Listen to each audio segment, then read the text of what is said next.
Baiklah, hari ini kita masuk pada tema 7, benda, hewan, dan tanaman di sekitarku. Dengan subtema 1, benda hidup dan benda tak hidup. Pembelajaran 1 dan 2.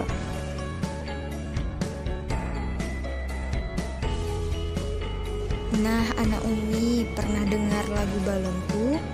Ayo, masih ingat tidak? Coba sekarang nyanyikan lagu balonku ya. Wah, ternyata semuanya bisa. Anak Umi semuanya, tadi kita sudah menyanyikan lagu balonku. Apakah balon termasuk benda hidup atau tak hidup? Ya, pintar anak Umi semuanya ya. Jadi balon termasuk benda yang tak hidup.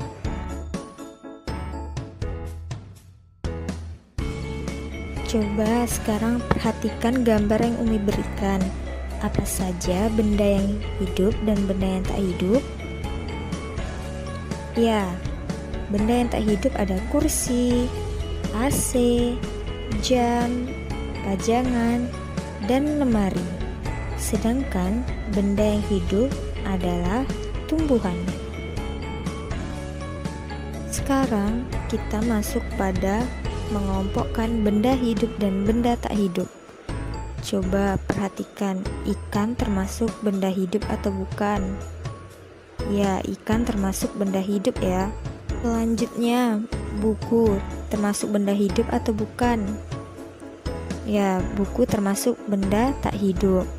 Kalau ayam, benda hidup atau benda tak hidup? Ya, ayam termasuk benda hidup.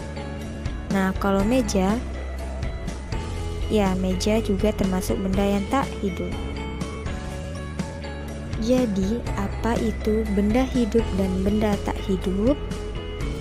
Benda hidup adalah benda yang membutuhkan makanan, dapat bernafas, bergerak, berkembang biak, dan tumbuh besar.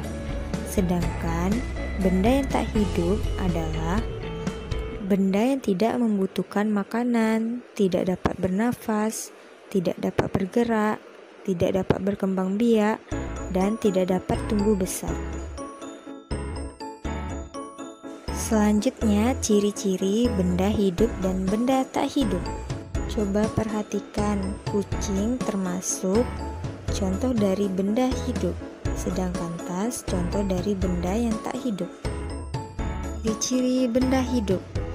Pertama, membutuhkan makanan, dapat bernafas, dapat bergerak, berkembang biak, dan tumbuh besar. Selanjutnya, ciri-ciri benda tak hidup. Tidak membutuhkan makanan, tidak dapat bernafas, tidak dapat bergerak, tidak dapat berkembang biak, dan tidak dapat tumbuh dan besar.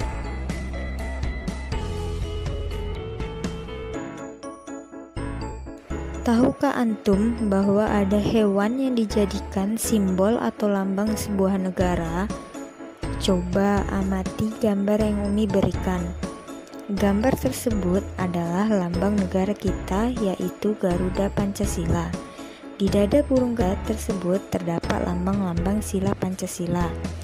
Sila pertama lambangnya bintang, sila kedua rantai, sila ketiga pohon beringin, sila keempat lambangnya kepala banteng, dan sila yang kelima lambangnya padi dan kapas. Pada tema sebelumnya kita sudah mempelajari sila ke-1 sampai sila ke-3. Nah, selanjutnya yang kita bahas yaitu sila ke-4. Sekarang kita akan mengenal sila ke-4 Pancasila. Apakah anak Umi tahu bunyi sila ke-4 Pancasila? Ya, jadi sila ke-4 Pancasila berbunyi, kerakyatan yang dipimpin oleh hikmat kebijaksanaan dalam permusyawaratan perwakilan.